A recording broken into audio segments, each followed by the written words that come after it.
Hey everyone, as you all know, Armin Van Buuren is all set for an 4 city tour in India this October. We can hardly contain our excitement for this tour, but here's something even more thrilling. A dedicated fan has kickstarted a campaign to request something special from Armin. We are talking about a pure trance set. Now you might be wondering, what is all this buzz about pure trance? To dive into the heart of this, I sat down with a fan behind this campaign. We will explore why this request holds so much of importance for his upcoming tour and unravel the vibrant music scene here in India. This podcast is a window to our conversation where my friend and fellow enthusiast join us as a guest. I'm truly excited to share this with you all. So be sure to catch the entire video. Now without further ado, let's get started.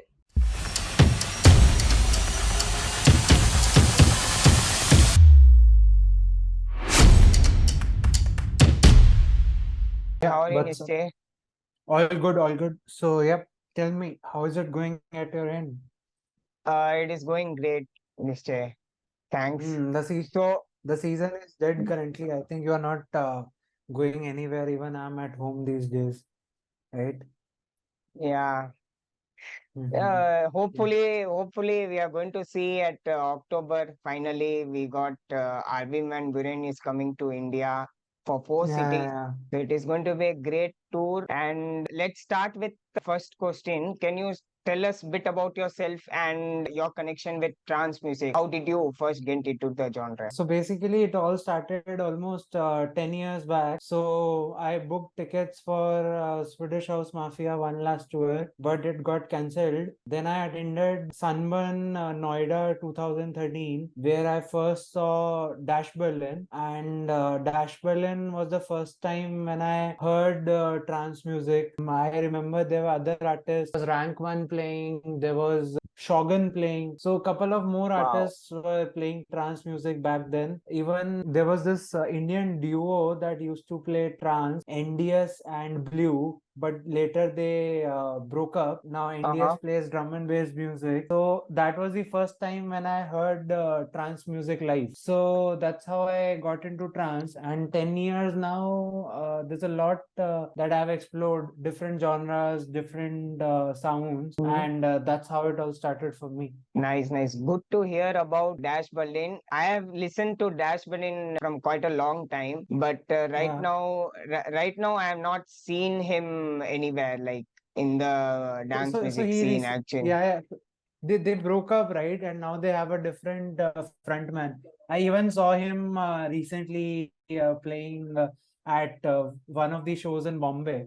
So yeah, that's it was going. so my next question is: how popular is trance music in India, and what makes it special for the Indian audience? So basically, if you see, trance music in India has evolved. So if you look at the history of trance music, it is India that gave birth to this sound. Like Hmm. other EDM sounds that originated, say, in Chicago, Detroit, or maybe some that originated in Berlin. But trance music is actually something. If you trace back, it started in Goa in 1960s. You had rock bands that used to play a different kind of sound of a different kind of a sound, and Uh-huh. later they started using electronic components, and then the whole Goa trance sound emerged. So once that Goa trance sound emerged, that evolved into the trance music you hear today, right? So that's the so trance music has a very deep connection to the Indian shores. But what has happened over the time is that trance evolved into two different genres. One is something which is more of a progressive kind of a sound, with melody, with lyrics, with that is more soothing, which is not directly pumping, bub bub bub, nothing like that, but it is more soothing, and something which Amin plays, Dash Berlin plays. You have artists like Solar Stone, Richard Donard, Cold Blue. Factor B, all those names. But at the other end, there is a sound which is psytrance, which is very popular in Goa. You have many artists that keep touring the country every year. You know, Hilltop gets quite almost every popular psytrance name, be it Asterix, be it Avalon, be it Burn and Noise, Vini Vici.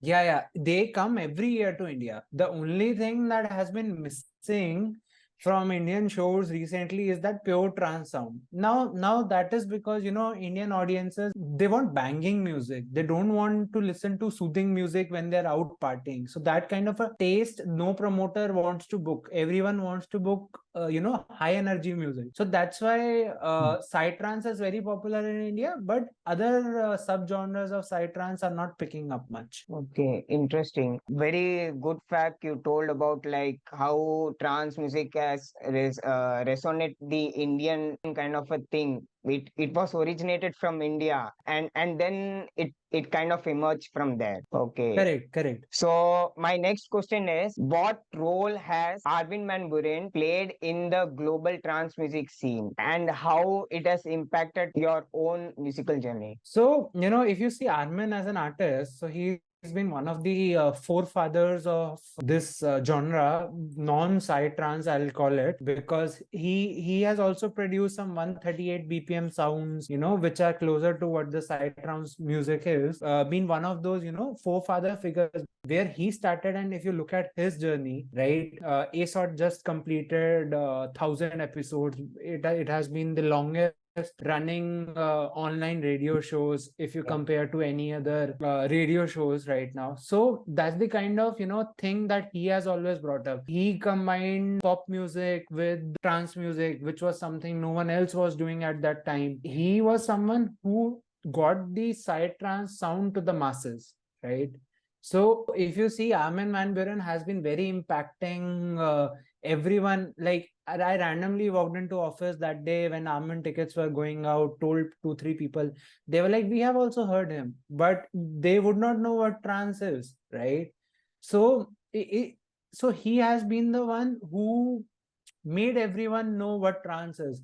Armada has been one of the big labels that has compiled all sorts of trance genres under their roof, right? And they have been producing some of the fabulous events. They hosted a stage at Tomorrowland, they hosted a stage at Ultra, and so you can call Armin as the one who takes pride in getting trance to a level we hadn't seen before. He produced shows like Armin Only, where he used to play 6 to 7 to even 12 hours at a stretch, right? In 2004, he's planning to do it again at Rotterdam in March or February. And those kind of things were not known before to global audiences. So that's why I feel he has been the one got everyone into this sound. And if you look at how it inspired me, I remember watching all those Armin Only live streams, ASOT live streams. See, basic thing is, for someone that is new to a genre, you always pick up a label and see, okay, this person has released the music on this label, and that's why these different genres are called trance, right? So that's how I got to know, okay, this is progressive, this is melodic, this is Who's Afraid of 138, which is his, high pace. What is tech trance? Yeah, so what is tech trance? All those things I got to know from him. Then when I also started producing for a short while, he had been a good influence. I made a remix of his track, This Is What It Feels Like, put my own vocals to it. Also, recorded a piano version for it, right? And then I performed it somewhere back in 2014, I think, 2014 or 15.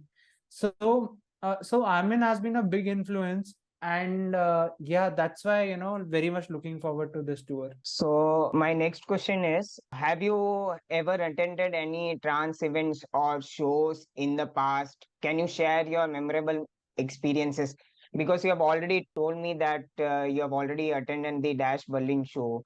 Any other experience can you share with us? So while studying in college, I stayed in Goa for 3 years before COVID. My purpose of taking a college in Goa was to actually explore the trance music scene in India. Wow. That's why I chose my college in Goa. And 3 years I have explored some of the most epicenters of trance music in India. I have been to Hilltop. I've attended their New Year event, their main festival. Then they used to hold an alternate festival where they used to do only chill sai, which was like very slowed down trance music. Okay, then I've attended some label showcases also. Like if you see Parvati Records label showcase, I remember I had attended. There were, international festivals like Free Earth, Ozora, and more that, did their pop-ups in Goa back then. They still continuously do it. See, Psytrance India has never faced a shortage of. So they still keep doing those pop-ups. I attended some of those pop-ups at Hilltop. Then I've been to Shiva Valley, which has been like, one of the other centers where trance music was very popular. Then apart from that, there has been a very interesting venue, which was Origins. Now this is on a hill. You climb a hill and there's a forest in the hill, and between that forest, there's a party that keeps happening. So I attended Baba Goa Gill there, if you know of him. He played a 36-hour long set. So he continuously played for 36 hours. I took a hostel at a walking distance from that place. I attended for some 14-15 hours because that was the max I could go for. So while watching the sunrise, he was playing some of the darkest music I've ever heard in my life. He is a 60-year-old, so one of the forefathers of trance music. So that's the kind of trance experiences I had in India. Then I remember attending Dream State at EDC India. So that was one of the good trance experiences that happened. So that time you had Starlab from India, Spinal Fusion, Marcus Schulz, Ferry Kotzen, and Vini Vici. So I watched a special set from Ferry Kotzen that time that he has stopped playing now. He has some releases under that sub moniker like Anhera and all those names. So heard those tracks back then. Now those kind of experiences have kind of disappeared from our country. And I attended one or two, 10 years back, some events at Blue Frog also, which was one of the, good clubs back in the day that used to get so even if you know, Armin has played shows in clubs in India. Like he did a tour ages back, some 12-13 years back, right? You had Above and Beyond playing at a very interesting club in Bangalore. Submerge used to get all trance artists back in the day. It's very latest that they moved to techno. We used to have so Supersonic hosted like international festivals. Martin Garrix and all host their own stages, right? Stamped Records and all those things. We had all these good future Sound of Egypt hosting their own stage at Sunburn, right? Ali and Fila coming to India almost every second year. But now those things don't happen. But the only chance I had to explore was mainly the Psytrance scene and Dream State event at EDC. That's why I'm, comparatively more excited to see Armin. And that's why running this campaign so that he plays more of the trance sound rather than the cheesy stuff. And if you notice that we are getting good support on that, we are the top comment on his post. So good going there. When you told about your experiences, I also have attended the Subverge event, which you have said, like Above and Beyond's concert. It was like 3 hours extended set. It was from Submerge. That was my first experience as trance music. Moving on to the next question, how would you describe as a pure trance set? And what sets it apart from other subgenres of trance music? You should not use the term pure trance because I have been bashed online for using this term by other people, because pure trance is just the label of Solar Stone, us naming a sound as pure and something as unpure, right? Impure, basically. So that doesn't make any sense, right? When I even wrote this word in my comment, then there were people saying I should not say it like that, which I realized, yes, that's true. But if you look at it, how I distinguish something is that if someone is coming and playing trance show, I should not be listening to Big Room, right? If I want to listen to Big Room, I can go attend Hardwell, I can go attend Tiesto. But when I am expecting to listen to a trance artist, nor I want to listen to techno, right? If I want to listen to techno, I can go and listen to techno. So for me, trance is something that is melodic, that has good vocal lyrics, and that is soothing. That is not something where I'm jumping all the time and, want to get drunk, wasted. It's just about me closing my eyes and feeling that melody. So that is how I define a good trance set. Now, I am very open to whosoever comes, plays what. But the only thing is that such kind of a feeling has been missing from India for quite a while. The last trance artist that played in India, the actual trance artist, psytrance you get every year. But the non-psytrance thing happened was Marcus Schulze at EDC. not EDC. He also came back again for the return of Sunburn Goa, which was in 2018. So after 2018, only you saw Armin coming back for Sunburn, I think 2021, right after COVID. But then he played a very commercial set. It was a 1 hour commercial set. So the best thing that is happening is that Sunburn Arena as a format allows the artist to play a longer duration set. Hardwell played, I think, 2.5 hours. 2.5 If I'm hours, yeah. 2.5 hours, right? Yeah. Yeah. Martin Garrix played Almost 2 for hours. 2 hours. Yeah. Almost full 2 hours. I attended in Bombay, it Yes. was full 2 hours. But if you see their international shows, they have played like just 1 hour, 1 hour, 15 minutes. So the Sunburn Arena as a format gives the artist more room to put in stuff. I was just Even checking even Armin. if you can see like Boris Brecha set is also for 2 hours. It was a really good experience for me as a first time listening to techno. Yeah, correct. So that Sunburn So Arena format gives the artist an opportunity to make some good performing sets. correct, absolutely. So that's what my expectation remains. That I was looking at, Armin's set list from China tour, which he recently did, almost I think a month back. So there he played a 2.5 to 3 hour set. So there he has played both the commercial side and the trance side of it. So that's something which I see makes a good set, that everyone goes home pleased, and you are able to introduce more people to a sound, because a good DJ is one that doesn't play what you already know. A good DJ is someone that plays something that you have never heard of. That's the job of a good DJ. So that's what my expectation remains whenever I'm going to explore new artists, or I attend new festivals. So that's how I think about things. Moving on to the next question, have you had a chance to see Armin perform in India before? If so, what was the atmosphere like, and how did the crowd reacted to his music? No, so I never got an opportunity to see him. That's the sad point. So there are two artists. I booked them couple of times, but something or the other happened, and I had to cancel. And I don't want to jinx this right now, because and so that it doesn't happen again. But Armin and Above and Beyond, I booked them. I planned my trips, but they never happened. So just waiting that to see.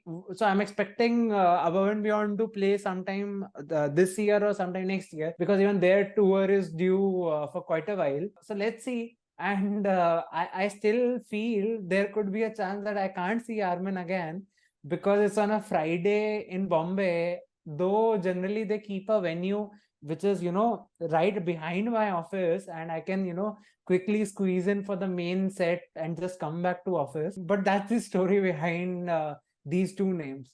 I have listened to the complete ASOT Mumbai live stream, 6-7 hours. That time the crowds were very different. So that time you had a crowd which was very old enough, people in corporates, that used to listen to this kind of a music. Now our audience has become very young.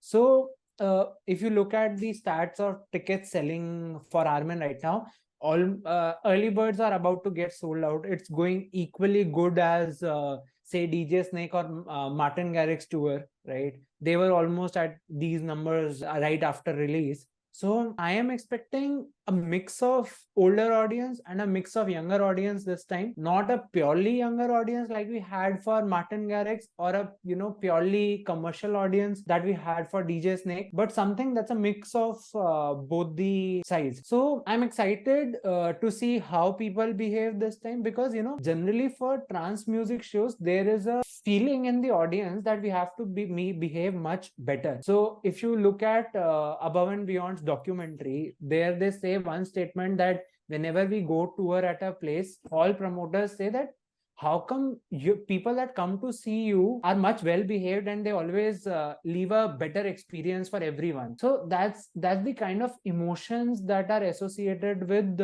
trance music. And now I don't know what's the scene in Goa. I haven't been to Goa for almost 3 years now, but the time I used to go in Goa, nobody used to have their phones out. You had all these international crowd, Russians, Japanese people also on the floor, and everyone just enjoying themselves, not even a single phone in sight. And I sometimes felt ashamed while clicking pictures that why am I doing this? I mean, that was the kind of thing that used to happen at trance events.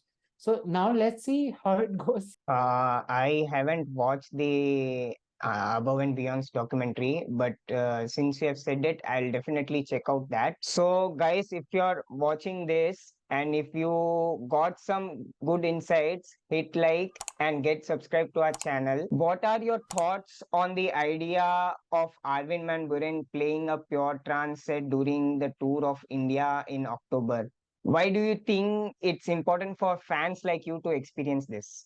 Okay, so if you look at other subparts of Asia, I am planning to go to Thailand next year to attend Unconscious. unconscious festival or subculture festival. Now today only the other festival also announced, and they are doing a trance party at a helipad. So that's something that's very exciting. So the thing is that Asia has been very trance rich. Take Vietnam. In Vietnam, Ho Chi Minh or Hanoi, or even say Taiwan, and some places in China, Shanghai and all. Then if you look at Japan, all these places you have very regular visits from almost all trance artists. But right now everything has been missing from India, as I already told. So my expectation is Armin as a headliner for a Sunburn Arena might not give you a pure trance set. The only thing is, if it's an extended set, you are getting a best of both worlds. Now what Sunburn can do better is that they can keep one or two good opening trance artists. So you can get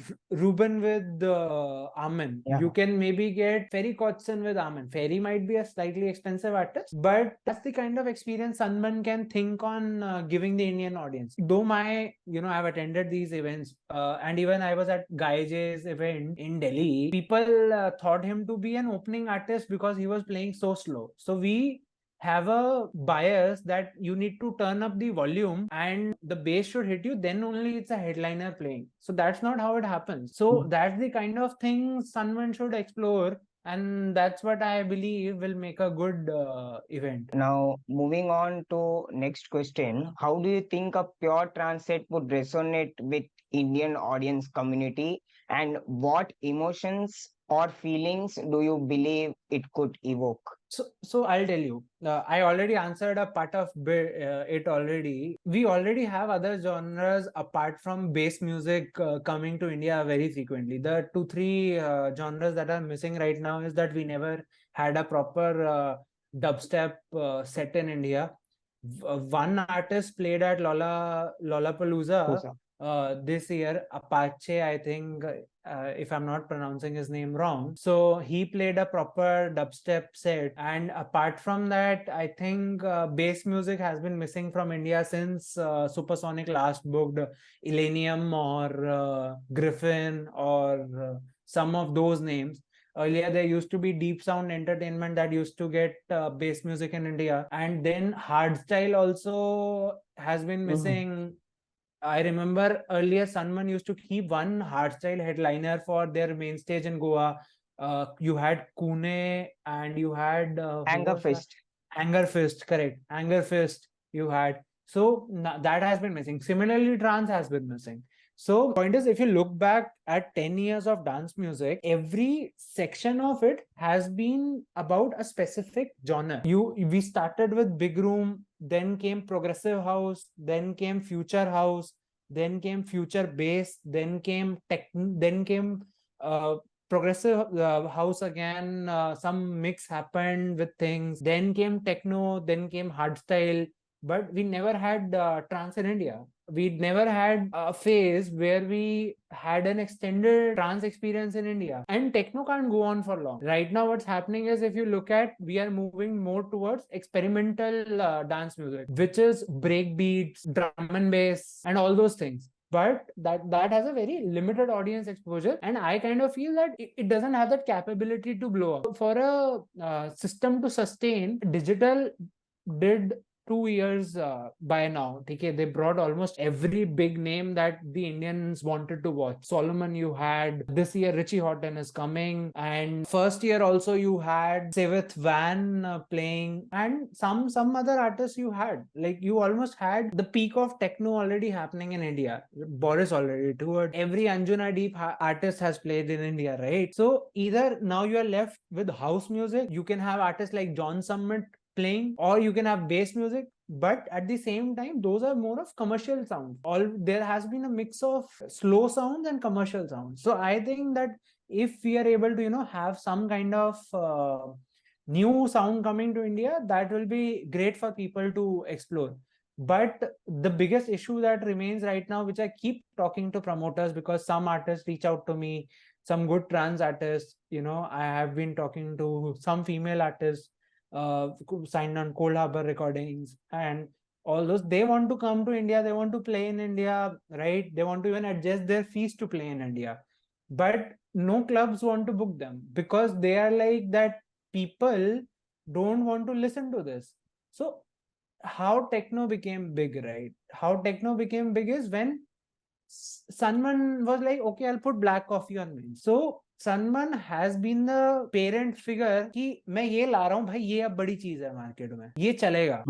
When those people will say कि ये चलेगा, तो चलेगा वो. It can't start from the grassroots level, so it has to come from the top. So that's the kind of thing that I expect should happen going forward. Next question: how do you think fans like us can collectively make our request heard and increase the chances of Armin considering Trance Set in India? At this point, so one thing that I am planning to do myself, once he's back from Tomorrowland, is hosting a ASOT set. I'll write an email on the ASOT email ID, which he always reads during the show. So that is one thing that others can also do.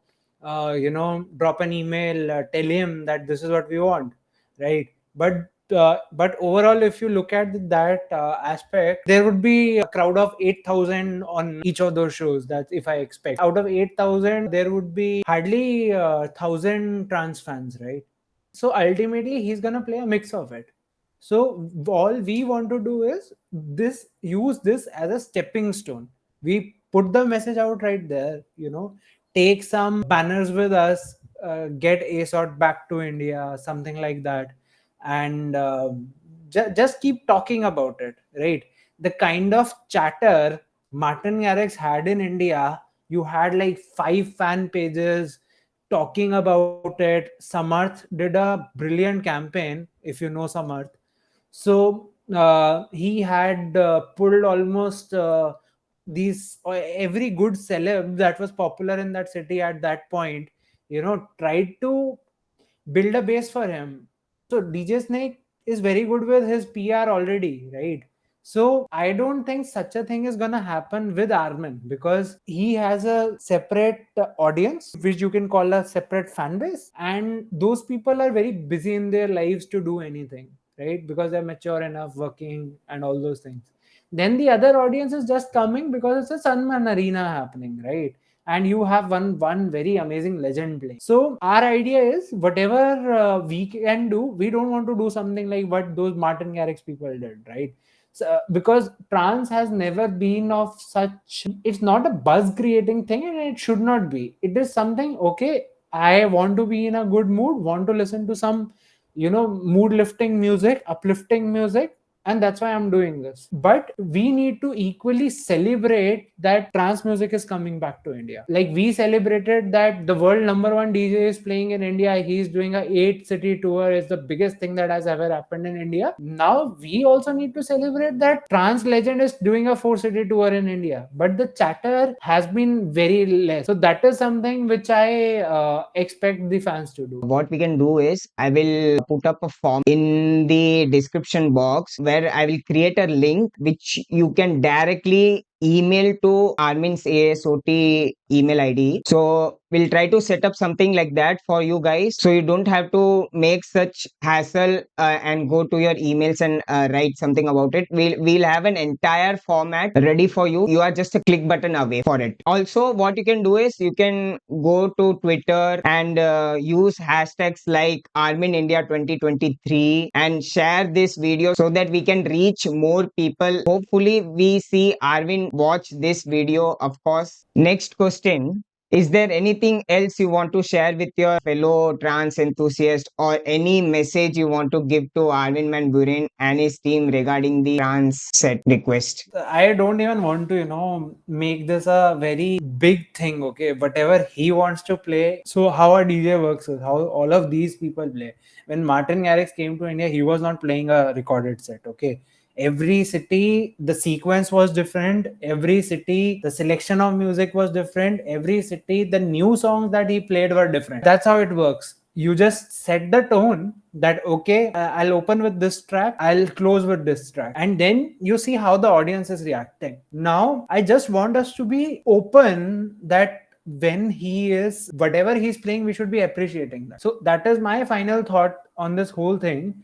But I just want a trance celebration happening in India. Okay, so very insightful conversation we had, Nishchay, with you, and we got to know a lot of things about trance and other genre in general. And glad we did this. We had this conversation with you, and hopefully this message reaches to Armin and get our voices heard. It's actually a very fun conversation. We should do more of this. Like, talk about the scene, what's happening, and educate some audiences, talk about some very interesting events that keep happening. I run a community also of my own where I keep posting these things, and I do I think you follow me for the reviews I keep writing. So this is some brilliant shit that's happening. Yeah. Nishchay writes a very good article on Medium. If you want, I will link down in the description box about his articles. Yeah, not just in music in general, he also writes about the other things that intrigued me actually to do this. I mean, I just keep exploring what's new is happening, what lifestyle experiences keep coming up. So yeah, definitely follow me on my socials, and lovely conversation. Yeah. And Nishchay will be hopefully is going to see Armin at Mumbai, and I'm going to watch Armin at Bangalore. So if you guys watch us, you are feel free to come and have a greet with us. We can talk and we can chat more, and we can enjoy We it should together. definitely do a meetup in our respective cities like these Garrixers did. So why not us? Yeah. So yeah, good one. And we'll try to collaborate more with Nishchay. I'll try to bring up some interesting topics that we can both share and resonate with. So that's it for you guys. Hit like and get subscribed to our channel. Also, I will put up Nishchay's Medium link in the description box below. Go check it out. All and keep listening, keep exploring. Bye.